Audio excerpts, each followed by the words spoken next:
Hello friends, कैसे हैं आप सब। आज हम करने जा रहे हैं मैथ्स का काफ़ी इंपॉर्टेंट पार्ट जिसका नाम है डाटा इंटरप्रिटेशन। और आज के पार्ट में हम दो डीआईज करेंगे। एक होगी बार ग्राफ और दूसरी होगी केसलेट। ठीक है, तो हमारा पहली जो डीआई है वो है बार ग्राफ और आपकी स्क्रीन के सामने है। हमारा जो बार ग्राफ है वो रिप्रेजेंट करता है परसेंटेज। ठीक है, percentage of adult male labour यानी ब्लू वाला जो है वो, एंड एडल्ट फीमेल लेबर, ठीक है, यानी ऑरेंज वाला। ये हैं परसेंटेज, ये जो भी हैं ये हैं परसेंटेज। और हमें एक चीज़ कही गई है कि टोटल लेबर में सिर्फ मेल और फीमेल ही नहीं है, उसमें एक चाइल्ड लेबर भी है। इन तीन का एडिशन जो है वो बनेगा टोटल लेबर। तो यहाँ पर है परसेंटेजेस, जो बची हुई परसेंटेज होगी वो होगी चाइल्ड लेबर, और इसी के बेस पे हम पूरा हमारा बार ग्राफ सॉल्व करेंगे। तो क्वेश्चन आ गया आपकी स्क्रीन पर। अब मैं आपको दिखाता हूँ इसे सॉल्व कैसे करेंगे। If the ratio of girls child labour to boys child labour in year 2013 is 3:4। ठीक है, 2013 की अगर हम चाइल्ड लेबर की बात करें उसमें भी गर्ल्स और बॉयज़ की 3:4 की रेशियो दी गई है। इतनी चीज़ क्लियर हुई। ठीक है, तो हमें क्या है, हमें सबसे पहले तो चाइल्ड लेबर निकालनी होगी, उसके बाद 3:4 पे हम काम करेंगे। And their difference is 48। तो यानी इन दोनों का जो गैप होगा वो होगा 48। रेशियो में इन दोनों का गैप क्या होगा, 1 यूनिट का। 1 यूनिट की वैल्यू क्या आ गई, 48। इतनी चीज़ क्लियर हुई। तो टोटल कितने होंगे, टोटल जो हमारी चाइल्ड लेबर है वो कितनी होगी, वो होगी गर्ल प्लस बॉय यानी कि 7 यूनिट। तो 7 × 48 करेंगे, हमारे पास टोटल चाइल्ड आ जाएंगे। टोटल चाइल्ड लेबर जो होगी वो 7 × 48 करने पर आ जाएगी। तो 48 क्या होता है, 50 - 2 × 7, 350 - 14 यानी कि 336। इतनी चीज़ क्लियर होगी। तो 336 है हमारे चाइल्ड लेबर। अब देखते हैं 2013 की बात की गई है ना, तो 2013 में परसेंटेज कितनी है मेल लेबर की, 40%, और फीमेल लेबर की कितनी है, आई गेस 32%। ठीक है, तो टोटल परसेंटेज कितनी होगी, 40 + 32% होगी हमारी 72%। तो हमारी चाइल्ड लेबर के लिए कितनी परसेंटेज बची, 100 - 72 विच इज़ 28%। 28 की वैल्यू है 336। वैसे अब अगर हम इसको सॉल्व नहीं भी करते 336 को, तो हमारी 28 की वैल्यू क्या आ जाती, 48 × 7, यही आती ना, 48 × 7 करके तो हमने टोटल नंबर ऑफ चाइल्ड निकाले थे। तो अब हम ज़्यादा इजीली सॉल्व कर सकते थे हमारा क्वेश्चन। 28 की वैल्यू है, 28% की वैल्यू है 48 × 7, 4 से 28। तो 1% की वैल्यू आ गई 12, 100% की वैल्यू आ गई 1200। ठीक है, ये आ गए total number of labour in 2013। पर क्या उन्होंने टोटल पूछा है, नहीं, उन्होंने पूछा difference between adult male labour and adult female labour in the same year. 40% है हमारे मेल लेबर और 32% है हमारी फीमेल लेबर। तो यानी कि 40 - 32% यानी कि 8% की वैल्यू होगी। 1% की वैल्यू है अगर 12, तो 8% की वैल्यू होगी 12 × 8 = 96। तो 96 होंगे हमारे वो जो कि हैं difference between adult male labour and adult female labour. Question समझ आया। हमने क्या किया, सबसे पहले हमें पता था कि एडल्ट मेल की हमारी परसेंटेज है 40, एडल्ट फीमेल की है हमारे पास 32, तो बची हुई परसेंटेज होगी हमारी एडल्ट चाइल्ड की। इन दोनों का सम आया 72, तो चाइल्ड की हमारी आ गई 28%। ठीक है, क्वेश्चन में दिया हुआ था इस 28% की भी रेशियो दी गई हुई थी कि 28% के जो चिल्ड्रन हैं वो 3:4 में बटे हुए हैं और इनका गैप है 1 यूनिट का गैप है 48 के बराबर, जो कि ये दिया हुआ है। तो 1 की वैल्यू 48 आई, हमने वहाँ से 7 की वैल्यू निकाली। अब जो भी टोटल आया वो 28% के बराबर था। क्वेश्चन में पूछा हुआ था इन दोनों का सब्ट्रैक्शन, यानी 40 और 32 का सब्ट्रैक्शन, 8% का सब्ट्रैक्शन। जब हमारे पास 1% की वैल्यू आ गई उसको हमने 8% से मल्टीप्लाई किया, हमारा फाइनल आंसर आ गया। सो हमारा नेक्स्ट क्वेश्चन कह रहा है ratio of adult male labours in 2011। ठीक है, 2011 इज टू 2012 है adult male labour 5:4 and total labour in these 2 years is 2200 total, यानी कि male plus female plus child, ये है हमारे पास 2200 2011 और 2012 दोनों के मिला के। ठीक, ये रेशियो है सिर्फ मेल की, ये टोटल है ओवरऑल। अब इन्होंने कहा find total child labour in these 2 year. ठीक, हमें ये चीज़ निकालनी है। अब हम क्या करते हैं, हम 2011 की टोटल लेबर को x मान लेते हैं, 2012 की टोटल लेबर को y मान लेते हैं, तो हमारा x प्लस वाई 2200 के बराबर हो जाएगा। ठीक, अब 2011 के एडल्ट मेल लेबर कितने हैं, 50%, तो 50% आ गया हमारा x का। क्लियर। और बात करें 2012 की, तो एडल्ट मेल लेबर है हमारे 48%। ठीक, अगर मैं इसको ऐसे लिख दूं 48 डिवाइडेड बाय 100y, तो ये ठीक रहेगा। ठीक है, इसको मैं थोड़ा क्लियर से लिख देता हूँ। सो हमारी इक्वेशन क्या बनी कि 50 जो कि थे 2011 के और ये आगे 2012 के, इनकी रेशियो हमारी गिवन थी 5:4, तो वो हमने यहाँ लिख दी। इतनी चीज़ क्लियर होगी। 100 से 100 कटा। ठीक है, 225 ज़ा 224 ज़ा।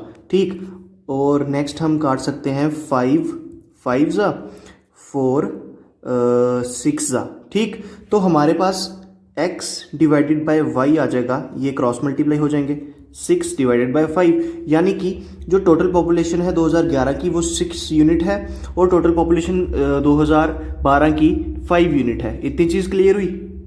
अब अगर मैं आपसे पूछूं कि टोटल पॉपुलेशन की एग्जैक्ट वैल्यू क्या है दोनों की, तो आप कहेंगे कि टोटल वैल्यू है हमारी 2200, यानी कि 6 + 5 11 यूनिट की वैल्यू है 2200। तो हमने लिख दिया 11 यूनिट की वैल्यू है 2200, 1 यूनिट की वैल्यू हो जाएगी 200। इतनी चीज़ क्लियर, 1 यूनिट की वैल्यू होगी 200। इन्होंने पूछा है टोटल चाइल्ड लेबर बताने हैं इन 2 सालों में। ठीक, तो अब हम अपना थोड़ा ये साफ कर देते हैं। 2011 की पॉपुलेशन थी 6 यूनिट, और जब हम 200 से मल्टीप्लाई करेंगे ये बन जाएगी 1200। वहीं 2012 की पॉपुलेशन थी 5 यूनिट, जिसको हम 200 से मल्टीप्लाई करें तो ये बन जाएगी 1000। इतनी चीज़ क्लियर होगी आपकी। अब हम क्या करेंगे, इसमें चाइल्ड लेबर निकालेंगे। 50% है 2011 में मेल, 30% है 2011 में फीमेल, तो बच्चे कितने हुए 50 + 30। ठीक है, 80। 100% में से हम 80% माइनस कर देंगे तो 20% हुए। 2011 की बात चल रही है, तो अगर मैं कहूँ कि 20% हमें निकालना है 1200 का, तो वो हमारा होगा 240। इतनी चीज़ क्लियर। 20% इस 1200 का होगा 240, 12 2 24 होता है और एक 0 लगेगा। ठीक, वही अब हम नेक्स्ट आते हैं 2012 पे। 32% है फीमेल और 48% है मेल, तो 32 + 48 हो गया हमारे पास 80। ठीक है, यानी 80% बन रहे हैं मेल प्लस फीमेल लेबर 2012 के। हमें निकालने हैं चाइल्ड, तो चाइल्ड कितने होंगे 20%। तो अगर मैं कहूं कि हमें 20% निकालना है 1000 का, तो वो होंगे 200। इनको सम अप कर दो, 440 आ गई हमारी टोटल पॉपुलेशन चाइल्ड लेबर्स की इन 2 सालों में। ठीक, नेक्स्ट क्वेश्चन बढ़ाते हैं। टोटल लेबर वर्किंग इन 2015, यानी इसकी बात चल रही है, are 20% more than that in 2011। अगर हम 2011 की पॉपुलेशन को 100 कंसीडर करेंगे तो हमारी 2015 की 120 आ जाएगी, क्योंकि 20% मोर की बात चल रही है, तो 100 से 20% मोर 120 ही होता है।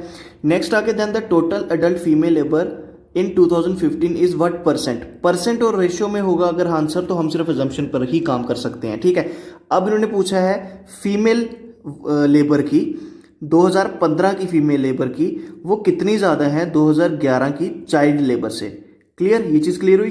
2015 की हमें फीमेल लेबर निकालनी है, 2011 की हमें चाइल्ड निकालनी है, इनका गैप निकालना है, फिर देखना है कंपैरिजन किससे हो रहा है। कंपैरिजन हो रहा है चाइल्ड लेबर से। ठीक है, देन के बाद जो भी टर्म आती है वो उससे हमारा कंपैरिजन हो रहा होता है। तो न्यूमिनेटर में आएगा हमारा गैप, डिनोमिनेटर में आएगा चाइल्ड लेबर इनटू 100, हमारा होगा सॉल्यूशन।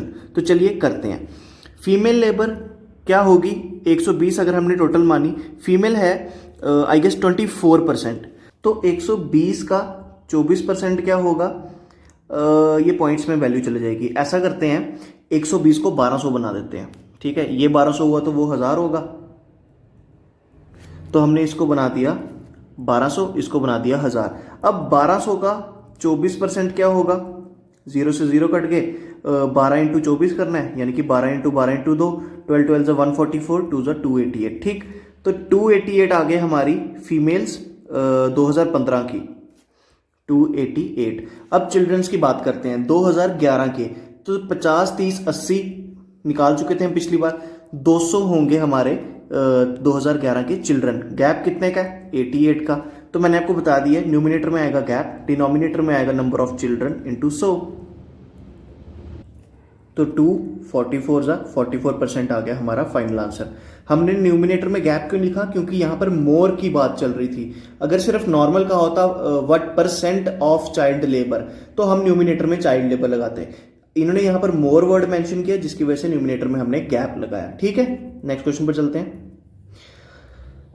हमारा क्वेश्चन कह रहा है if the total labourers working in 11 12 and 13, यानी इन 3 सालों की बात चल रही है, ये इस रेशो में है, total labour and total adult female workers working in these 3 year is 720।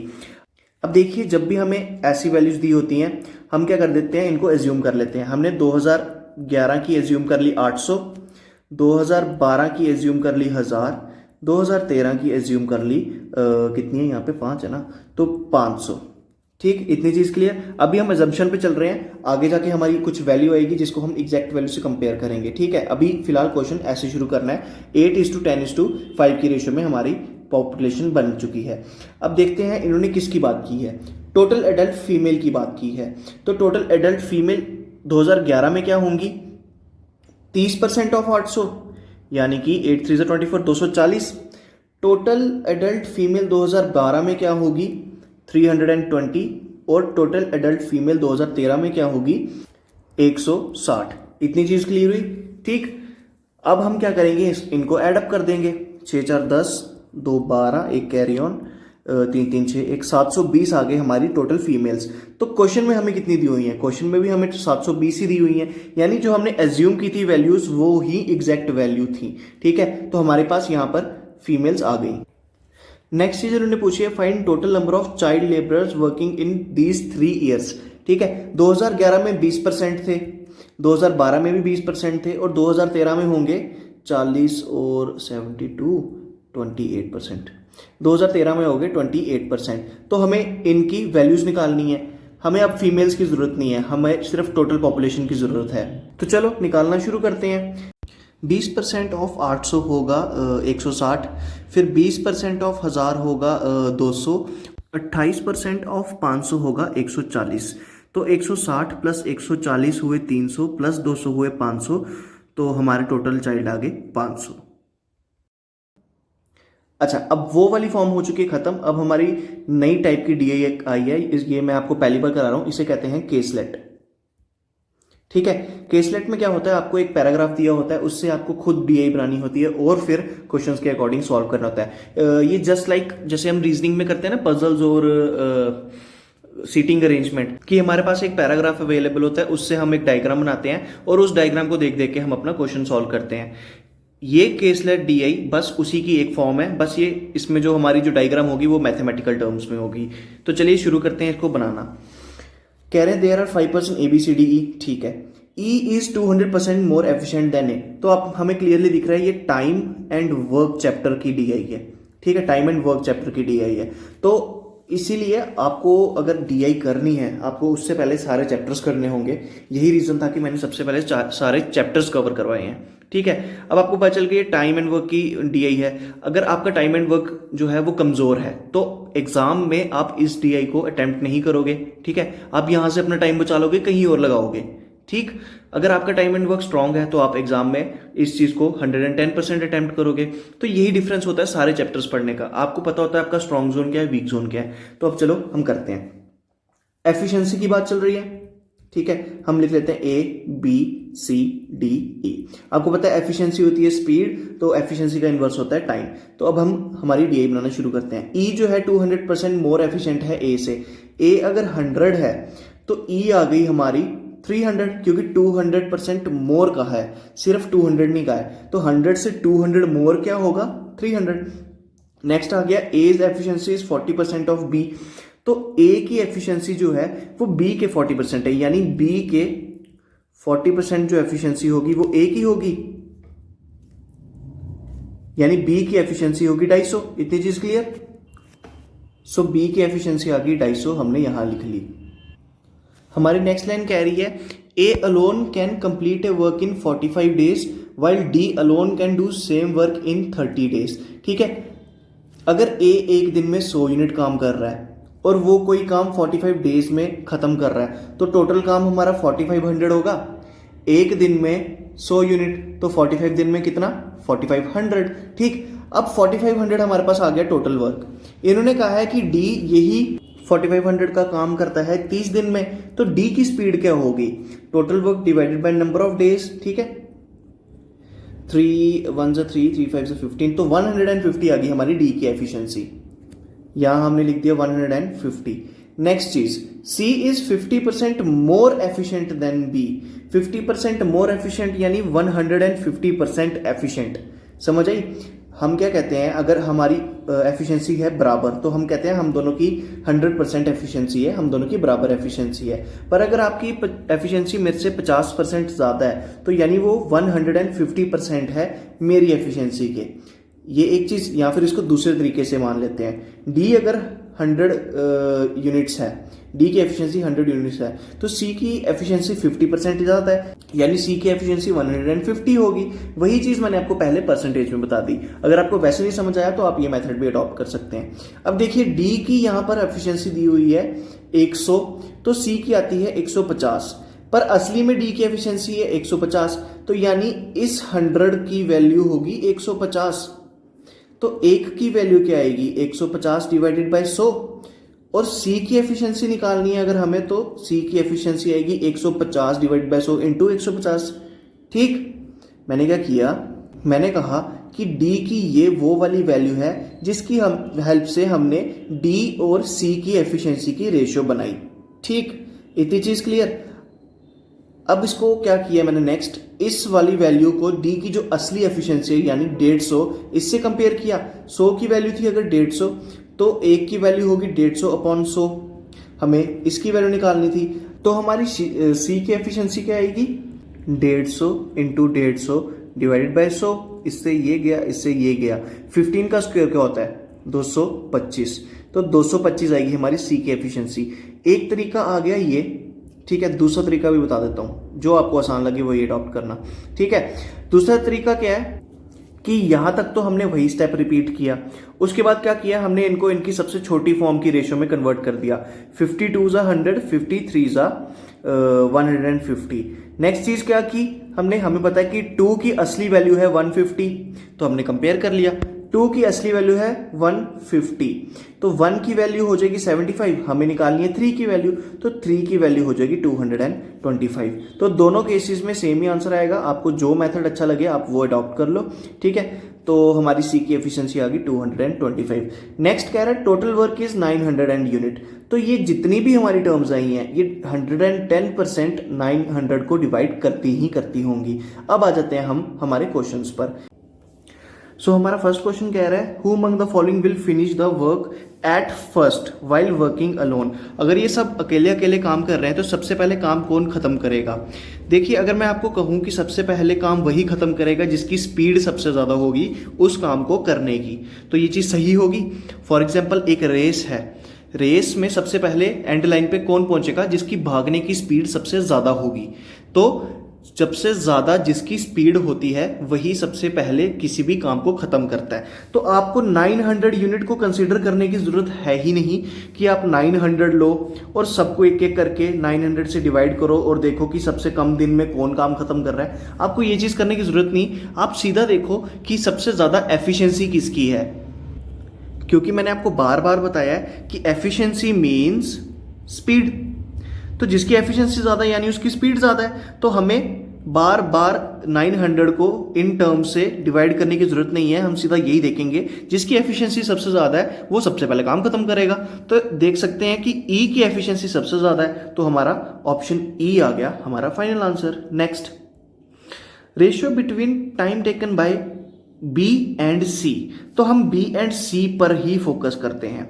ठीक, बी एंड सी की एफिशिएंसी है 250:225, इतनी चीज क्लियर। एफिशिएंसी के ऑपोजिट क्या होता है? एफिशिएंसी के ऑपोजिट होता है टाइम। तो हम अगर इनको क्रॉस मल्टीप्लाई करते हैं तो हमारा टाइम आ जाएगा, यानी हमारा टाइम आ गया, बी लेगा 225 यूनिट्स और सी लेगा 250 यूनिट्स। इन्होंने कहा है कि रेशो बतानी है, तो 25 के टेबल से ये 10 में जाएगा, ये 9 में जाएगा, तो 9:10 आ गया हमारा फाइनल आंसर। आप देख सकते हैं कि ऊपर इन्होंने 10:9 भी दिया हुआ है। अगर आप सीधे सीधा इनकी एफिशिएंसी की रेशियो निकालोगे तो 10:9 आएगा। तो यही चीजें हैं छोटी छोटी जो आपने ध्यान में रखनी है, क्योंकि वो ऐसे दोनों ऑप्शन आपको प्रोवाइड करेंगे जिसमें आप कंफ्यूज हो सकते हो। हमारा फाइनल आंसर क्या है? एफिशिएंसी को इन्वर्स किया और फिर रेशियो निकाली। हमारा फाइनल आंसर है option B 9:10। Time taken by E and D together to complete the same work. अब हम सिर्फ ई और डी पे फोकस करेंगे। अब देखिए, अगर हम ये निकाल लें कि ई और डी एक दिन में कितने यूनिट काम करते हैं, तो फिर हम ये भी निकाल सकते हैं कि 900 यूनिट वो कितने दिन में खत्म करेंगे। ठीक, तो एक दिन में वो कितने यूनिट काम कर रहे हैं उसको हम क्या कहते हैं? उस टर्म को हम कहते हैं एफिशिएंसी, यानी कि स्पीड। एक दिन में एक बंदा कितना काम कर रहा है उसको हम एफिशिएंसी कहेंगे। ठीक, तो ई की एफिशिएंसी है 300, यानी ई जो है एक दिन में 300 यूनिट काम करेगा। डी की एफिशिएंसी है 150, यानी डी जो है एक दिन में 150 यूनिट काम करेगा। जब ये दोनों एक साथ मिलकर काम करेंगे तो एक दिन में ये 450 यूनिट काम करेंगे। टोटल काम कितना करना है? 900 यूनिट का। तो 450 को अगर आप डबल करो आपके पास 900 आ जाएगा, यानी 2 दिन में ये 900 यूनिट का काम खत्म करके साइड पे रख देंगे। हमारा डी ऑप्शन है हमारा फाइनल आंसर। इसी के साथ हमारी जो डीआई है वो होती है खत्म। आज मैंने आपको एक नई डीआई इंट्रोड्यूस की जिसका नाम था केसलेट, और मैंने आपको वो बनाना भी सिखा दी। ठीक, इसी के साथ हम अपनी वीडियो को भी एंड करते हैं। Thank you so much.